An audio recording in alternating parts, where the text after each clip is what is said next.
Ai,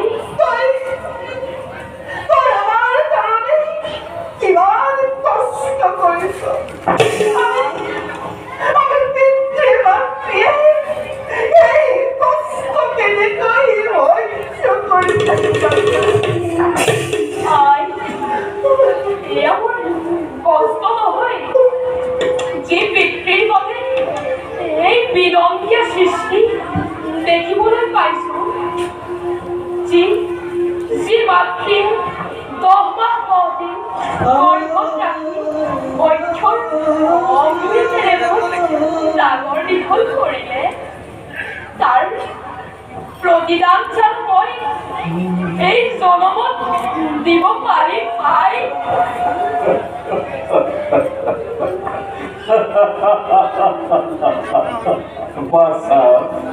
তই বৰ ডাঙৰ ডাঙৰ কথা কবলৈ ললিও বাছা। কেৰা তোক জীৱনেই শিকাইছে যি বয়সত তোৰ সমনীয়াই হাঁহি ধেমালি আনন্দ কৰি জীৱন নিৰ্বাহ কৰিছে সেই সময়ত তই আমাৰ বাবে দুখ কষ্ট কৰি জীৱন নিৰ্বাহ কৰিব লগা হৈছে বাছা। কেতিয়াবা অনাদৰে কেতিয়াবা অনিদ্ৰাৰে ৰ'দে বৰষুণে জাৰে জাহেৰে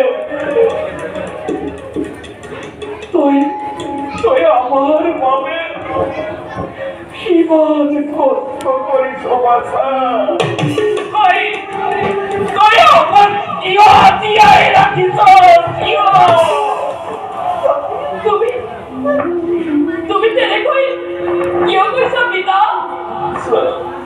তোমালোক নহলে মই থাকিম কেনেকৈ?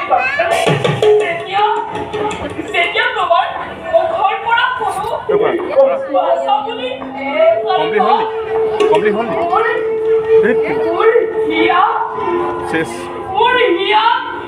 হাত পৰি যায় পিতা।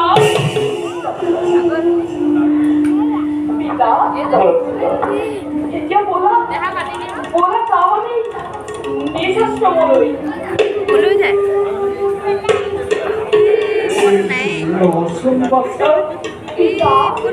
তই যে কৈছিলি আমি আহি অযোধ্যাৰ দক্ষিণ প্ৰান্তৰ সীমামূলীয়া হৈছো উপস্থিত। হয় পিতা।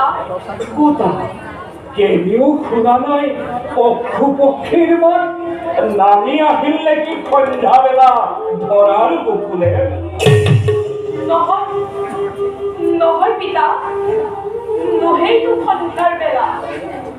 পঞ্চবৰ্ষে অনাবৃষ্টিৰ বাবে দুৰ্ভিক্ষই দেখা দিছে আজি অযোধ্যা ৰাজ্য।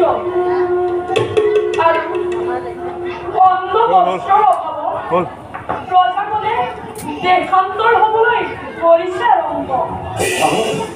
আৰু পিতা ইয়াৰ দুখ প্ৰজাসকলে মাত্ৰ জাপি দিছে ৰজা দশৰথৰ ওপৰত।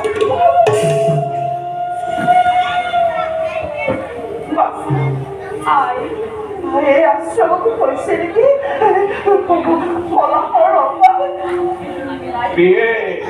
মোৰ শৃংখলা আশ্ৰমত খোৱা নাই ফল মূলৰ অভাৱ, কিন্তু মনত লাগিছে বেজাৰ আজি ৰজা দশৰথৰ বাবে শান্তিপ্ৰিয় অযোধ্যাৰ ৰজাই খুন্দিছে নিকাৰ।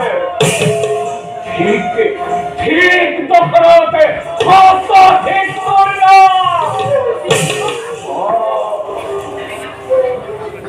তই ৰাজ্যও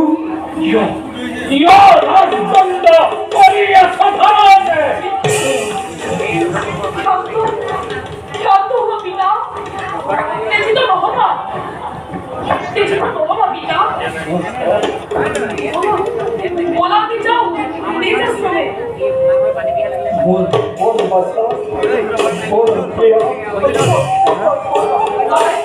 অসুবিধা কৰিবি